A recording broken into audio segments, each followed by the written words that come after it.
going on, Jerome? So a couple years ago, it was hashtag Goal Glendale, but then that didn't work out. And then last year, it was Viva Vike Vegas, but that also did not work out. But the next year, Scola Nola.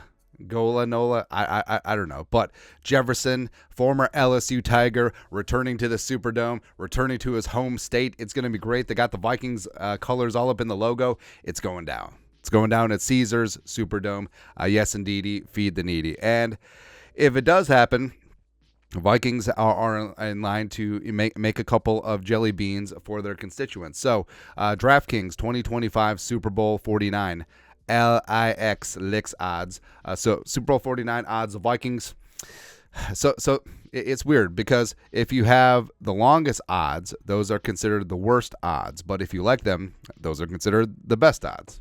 Who knows, man? But the Vikings are plus 5,500. So betting $100 would net you back 5,500 plus your hundo, and they're dead last amongst the NFC North teams. Now, when it comes to Super Bowl futures, it isn't so much about how Vegas and the bookmakers perceive the actual odds of them winning the Super Bowl or actual percentage. So plus 5,500 would translate into roughly 1.8%, which, if the Vikings win the Super Bowl more than 1.8% of the time, you're making a little bit of dough there. If less, blah, blah, blah. But the Super Bowl futures odds is definitely indicative of where money is going to be because, Niners lead the way plus 5,500. So, 550.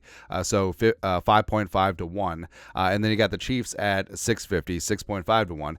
Maybe the Chiefs... Hell, maybe the Chiefs' true odds of winning the Super Bowl are actually like plus 1,200. But they'll be a little bit shorter because so many people are going to pile drive money onto the Chiefs. And you see that a lot. Or like Justin Fields was the most bet MVP candidate last year. And also you're going to see a lot of the the popular bandwagon names up there at the top with shorter odds because people are going to dump a lot of money on them. You look at the Bills, you look at the Lions, especially at 12 to 1. You look at the greasy grimy Green Bay Packers at 20 to 1, which are tied for the ninth best odds. And then also the Cowboys at 20. I feel like the Cowboys are always short odds because jabroni Cowboys fans are like, all right, this is the year. Let's ride. But the Bears at 30 to 1 plus 3,000. So they're in line with the Jaguars and the Falcons. And now all of these odds are obviously going to shift after free agency and the draft. But the Vikings, you could say, sure, it's disrespect that the Vikings are plus 5,500, 55 to 1. But also, this does bake into the cake that a lot of casual money is not going to come in on the Vikings. I mean, the people who will be wagering on the Vikings, again, for entertainment purposes only, would be the hardcore ones. Plus, you don't know what's going to happen with the Vikings this offseason. I think if Kirk leaves, I think that would give them a hit in terms of their Super Bowl odds. Because even if they draft their quarterback in the future and he's the guy and he's a stud, I think that in a one-year run, the Vikings would have a better chance of winning the Super Bowl with Kirk Cousins versus a rookie quarterback. Even if that rookie is going to be a future All-Pro, future Super Bowl caliber quarterback, year one, don't know. Also, Daniil Hunter could leave in free agency. Justin Jefferson, I mean, his contract is up in the air. He's likely going to be a Viking in 2024, but I guess never say never since he's headed into his fifth-year option. And hell, if the Vikings get a Herschel Walker deal, you never know, man. But so it's more funny to me than anything. And odds are different at various books. FanDuel, they're plus 4,000, I believe, so 40 to 1. But this is intriguing to me, especially as someone who can never pass it up. So yes, I've put down a couple of jelly beans at plus 5,500 and also at other various odds. But it's so funny to me where I feel like the Bears at 30 to 1 to win the Super Bowl are an absolute suckers bet. And even if they land Caleb Williams, I don't see Caleb leading them to a Super Bowl in year one. I just don't. So I feel like that's just lighting money on fire. The Lions at 12 to 1 are interesting, but I think it is going to be a little bit tough for them to get back. I mean, yes, they do keep their roster intact, but I mean, now they're going to have a target on their back. Everyone's going to be gunning for them, and it's It's really tough, even just to get back to the NFC title game. I actually have a standing bet with one of my buddies that I wagered that the Lions will not return to the NFC title game within 5 years, and they won't win the division within 3 years.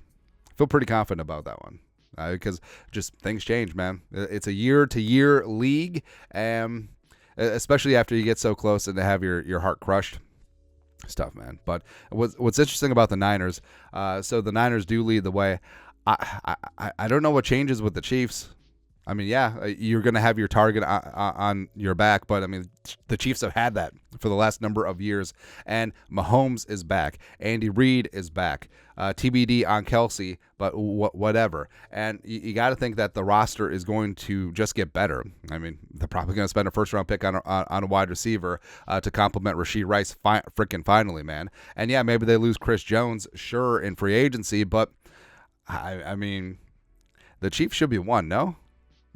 And the Niners, so not a ton is going to change with them, but I just don't know. I feel like Steve Wilkes is not the guy for that defense. I don't know if Brock Purdy can make that leap next season and be that actual dude, and everyone's getting a little bit older, so I don't know. Plus, it looks like they're not going to have Greenlaw for the start of next year either, so that one's rough. That was rough. So if it was me, besides the Vikings, a couple of the interesting ones I would take a gamble on. So Chargers at 25-1. I mean, Jim Harbaugh's a winner, the straight up. And also you have your quarterback in place with Herbert. So the Chargers at 25-1 certainly are interesting.